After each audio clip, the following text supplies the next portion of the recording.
బీసీలం అంటే backward class కాదు, మనం బ్యాక్వర్డ్ కాదు. We are the backbone of India, we are the backbone of India.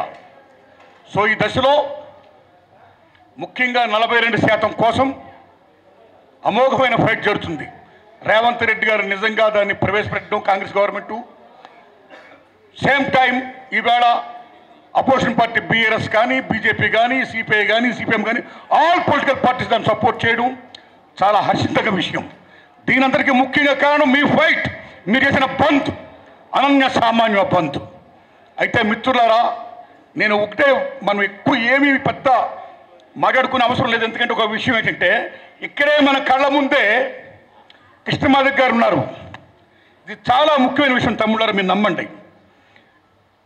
Lenin మహాశయుడు ఏమంటాడంటే, ఏ మనిషి అయినా గొప్పవాడు కావాలన్నా, ఏ ఉద్యమమైనా సక్సెస్ కావాలన్నా, ఎవరికైనా సరే German and Japan's dedication, American skill, Christian zeal, above all Bolshevik spirit ఉండాలంటాడు లెనిన్ మహాశయుడు.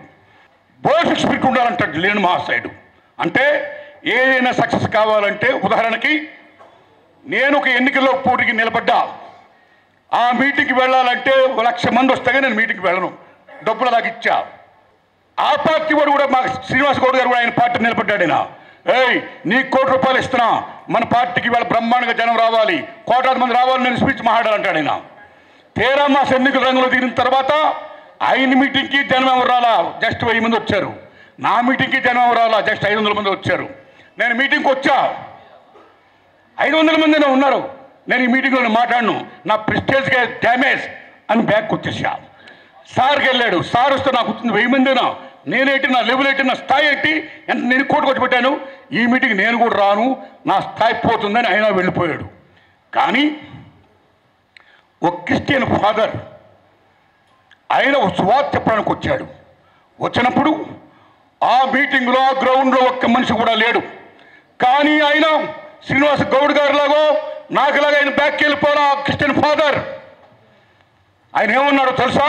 ఓ ప్రభువా, నీ భక్తులందరూ అలసిపోయి సొలసిపోయి సొమ్మసిల్లి గాఢ నిద్రలో ఉన్నారు, నువ్వు ఏగలవరు, నువ్వు దోమలను వెళ్ళి ఈ యొక్క సువార్తని వాళ్ళ చెవుల్లో ఊదుడు, ఆమెన్ అంటాడు.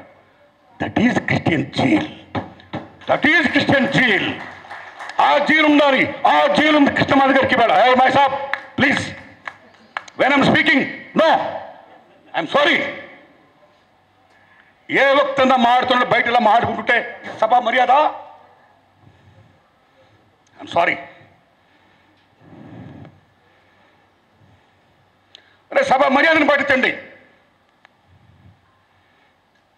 Right right my friends. So whole హార్టెడ్గా ఈ సభ ముందు నేను కృష్ణ లేదన్నా మీకు సెల్యూట్ చేస్తున్నాను. నేను మీకు wholehearted I'm saluting you. We achieved, we achieved, we achieved since 30 years. పట్టువలను బట్టి విక్రమార్కుల్లాగా అనేక మంది వ్యతిరేకించినా సరే, ఏం చేసినా సరే, ఇది వస్తుందా రాదా అనేది లేకుండా మాదిగా మాల, మన కమ్మరి, మన కుమ్మరి, మన సాకరి, మన మంగలి అని అనుకోవడానికే బాధపడుతున్న రోజుల్లో కృష్ణ మాదిగా దండోరా అని చెప్పడమే కాదు, సాధించి ప్రైమ్ మినిస్టర్ ఆఫ్ ఇండియా వచ్చి దాన్ని ఇచ్చేసి పార్లమెంట్లో పాస్ అంటే అది ఆరణ్య సామాన్యమైన విషయం. అలా అలా మనందరం కూడా ఒక్కొక్క కృష్ణమాధవ్ గారిలాగా, ఒక మహాత్మా జ్యోతిరావు పూలే శిష్యుల్లాగా, మనందరం పిపి మండల్ గారిలాగా, మనందరం ఓ సావిత్రిబాయి పూలేలాగా, ఓ గౌతు లక్ష్మణలాగా, ఓ కొండ బాపూజీ లక్ష్మణ్లాగా మనందరం ఫైట్ చేయాలి, సాధించాలి. అదే మీరు అందరూ చేయాల్సిన పని. మిత్రులారా, మీకు ఆ విషయం తెలియాలి. మీ అందరికి తెలుసు, ఇక్కడ నువ్వు ఉన్నవారందరూ మేధావులే. 1930-31లో ఫస్ట్ రౌండ్ టేబుల్ సమావేశం జరిగింది లండన్లో. జరిగినప్పుడు ఒక పక్కని హిందూస్, మరో పక్కని ఎస్సీ ఎస్టీస్కి రిజర్వేషన్స్ కావాలి అని అంబేద్కర్ మహానుభావుడు ఫైట్ చేస్తున్నాడు రౌండ్ టేబుల్ సమావేశంలో. అనేక మంది అగ్రవర్ణాల వారు మా హిందూస్కి తక్కువ అంచనా వేయకండి, మాకు పాలన కావాలి, సేమ్ టైం మాకు కోట కాలం వాళ్ళు చెప్తున్నారు. దెన్ అంబేద్కర్ మహానుభావుడు అడిగాడు, ఎస్సీ ఎస్టీలు ఓకే, అగ్రవర్ణాలు ఓకే. అప్పుడు ఆ రోజుల్లో అగ్రవర్ణాలు ఎవరంటే only Brahmins, Kshatriyas and Vaishyas మాత్రమే. మనం బీసీలం కామప్పుడు. మీరు నమ్మండి, మనల్ని అప్పుడు హిందూలో జామ కట్టలా, మన హిందూస్గా పరిగణించలా, మనల్ని కేవలం సేవకులుగా, బంటుకులుగా, కొలుతు చేసేవాళ్ళుగా పరిగణించింది సమాజం. ఆ దశలో మరి వాట్ అబౌట్ రిమైనింగ్ దోస్ 84% అని బ్రిటిష్ వాడు అడిగితే అంబేద్కర్ మహానుభావుడు గొప్పగా చెప్పాడు. నిజంగా చెప్తున్నా, ఓ సోదరులారా, ఓ కష్టజీవులారా, మీరందరూ ఇప్పుడు రిజర్వేషన్ అనేది ఏర్పాటు చేయబోయే మోస్ట్ ఇంపార్టెంట్ పాయింట్. ఈ టైంలో మీరందరూ మా వైపు వస్తారా, అటువైపు వెళ్తారా? ఆయన నువ్వే చెప్తావు, అటువైపు వెళ్ళొద్దు, మా వైపు రండి. మన బీసీలని, మన ఎస్సీలని, మన ఎస్టీలని, మనందరి హక్కుల కోసం, మన బడుగు బలహీన వర్గాల కోసం, మన రైట్స్ కోసం, మన రిజర్వేషన్ కోసం ఫైట్ చేస్తా అన్నాడు అంబేద్కర్ మహానుభావుడు. అప్పుడు అగ్రవర్ణాలు ఉన్న కొంతమంది మన బీసీలందరిని పట్టుకొని ఊరికి దూరంగా ఉండే మాలమాదులతో ఎందుకెళ్తారు మీరు?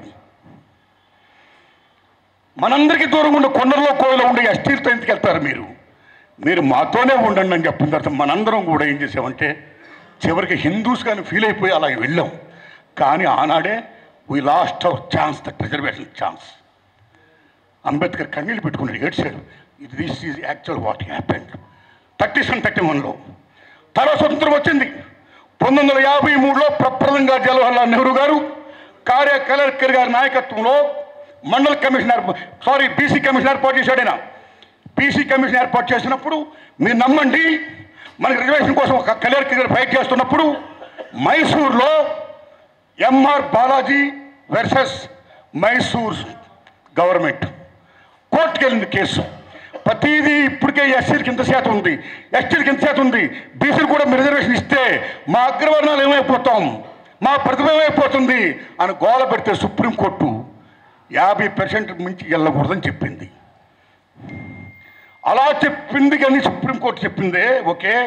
అలా సుప్రీంకోర్టు తర్వాత చెప్పిన తర్వాత మీరు నమ్మండి, మళ్ళీ 75 తర్వాత ఎమర్జెన్సీ కొలాప్స్ అయిన తర్వాత, జనతా గవర్నమెంట్ వచ్చిన తర్వాత మొరార్జీ దేశాయ్ గారు, బీపీ మండల్ ప్రథమ బీసీ మంత్రి, తమ్ముళ్ళారా మీరు నమ్ముతారా? స్వతంత్రం వచ్చిన తర్వాత 14 రాష్ట్రాల్లో ముఖ్యమంత్రులు బ్రాహ్మిన్స్. సత్యం ఇది.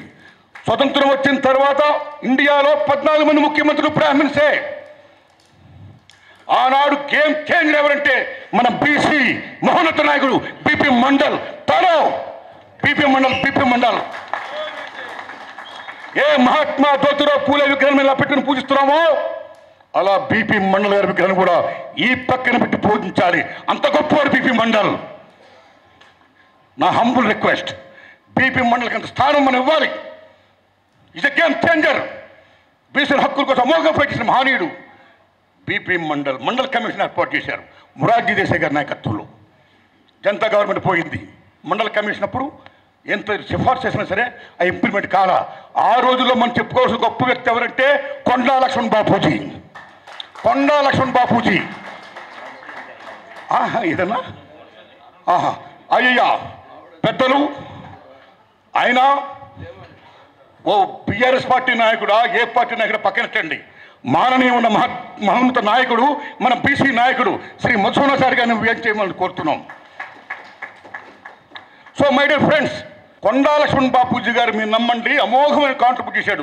తెలంగాణలో మారుమూర పల్లెలన్నీ తిరిగి ఎక్కడ ఏ కులం ఉందో, ఏ బీసీ కులం ఉందో, వాళ్ళ అర్హతలేంటో సమస్తం కూడా చెప్పి, ఇంతమంది బీసీలు ఉన్నామని తెలంగాణలో మాకు న్యాయం చెప్పండి, వీళ్ళందరినీ కూడా ఈ కులాలన్నింటిని కూడా మీరు బీసీలో చేర్చండి అని మండల కమిషన్ ఏర్పాటు చేసిన మహానుభావుడు కొండా లక్ష్మణ్ బాపూజీ.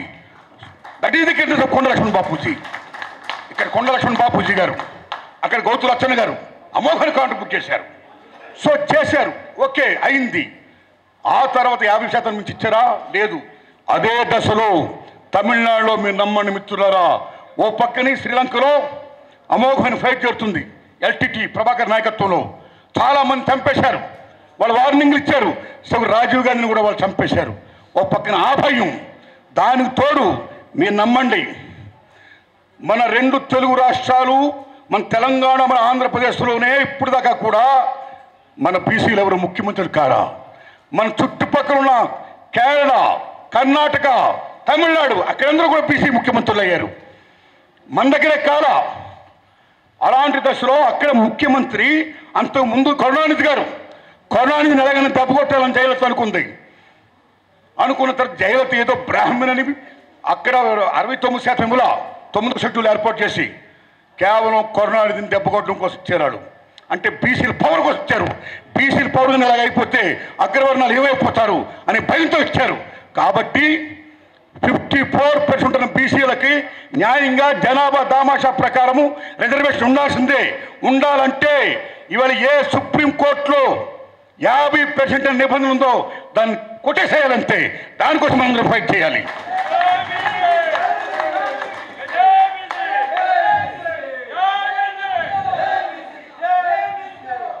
తమ్ముళ్ళారా, ఏ ఫైటు చేయకుండా, ఏ నిరాహారదీక్షలు చేయకుండా, ఏ బంధువులు జరపకుండా అగ్రవర్ణాల వారికి ఏమొచ్చేసిందని నరేంద్ర మోడీ గారు బీజేపీ గవర్నమెంట్ ఎకనామికలీ బ్యాక్వర్డ్స్కి 10% వచ్చేసింది. 50% అన్న నువ్వు ఈ సుప్రీంకోర్టు మాటని నువ్వు కాదని ఆ 50% పెంచేవే, 10% పెంచావు, 60కి వెళ్ళేవే. అప్పుడేమైపోయింది? మనం మా బీసీకి అలాగ ఇవ్వలేవా? నువ్వు ఎందుకు ఇవ్వలేవు మా బీసీకి అలాగా? తమిళనాడులో 16% ఇచ్చేవే, మాకెందుకు ఇవ్వవు? కాబట్టి ఇప్పుడు మిమ్మల్ని అందరినీ ఒకటే విజ్ఞప్తి చేస్తున్నా, దయించి ఇమ్మీడియట్గా 50% మించి ఇవ్వకూడదని సుప్రీంకోర్టు తీర్పుకి వ్యతిరేకంగా ది సేమ్ టైం మా బీసీలకు జనాభా దామాషా ప్రకారం మా రిజర్వేషన్ మాకు ఎంత కావాలో అంత ఇచ్చేటట్టుగా ఇమ్మీడియట్గా 42% రిజర్వేషన్ ఇంప్లిమెంట్ చేయాల్సిందిగా నేను విజ్ఞప్తి చేస్తూ, ఆ దశలో భాగంగా నరేంద్ర మోడీ గారు మందా కృష్ణమాది గారు చేసిన మౌనత ఉద్యమానికి స్పందించి వచ్చి అభిమిచ్చి పార్లమెంట్లో బిల్ పాస్ చేసినట్టుగానే మా బీసీల 42% కూడా ఇమ్మీడియట్గా కేంద్రం బిల్ పాస్ చేయాలి. సేమ్ టైం రేవంత్ రెడ్డి గారిని విజ్ఞప్తి చేస్తున్నా, మీరు బిల్లు ప్రవేశపెట్టారు, సెల్యూట్, ఓకే. కానీ ఢిల్లీ వెళ్ళండి, అందరు నాయకులు తీసుకుని వెళ్ళండి, మొత్తం పార్లమెంట్ స్తంభింపు చేయండి, సాధించండి. అలాగే నరేంద్ర మోడీ గారిని విజ్ఞప్తి చేస్తున్నా, అయ్యా ఈటెల రాజేందర్ గారు ఉన్నారు, అనేక మంది బీజేపీ ఎంపీలు ఉన్నారు, బండి సంజయ్ గారు ఉన్నారు, కిషన్ రెడ్డి గారు ఉన్నారు, మీరందరూ మంత్రులు, నాయకులు, మీరందరూ బీసీల రైట్స్ని ఇమ్మీడియట్గా నరేంద్ర మోడీతో పార్లమెంట్లో ఓకే చేయించండి, లేదా రాజీనామా చేయండి.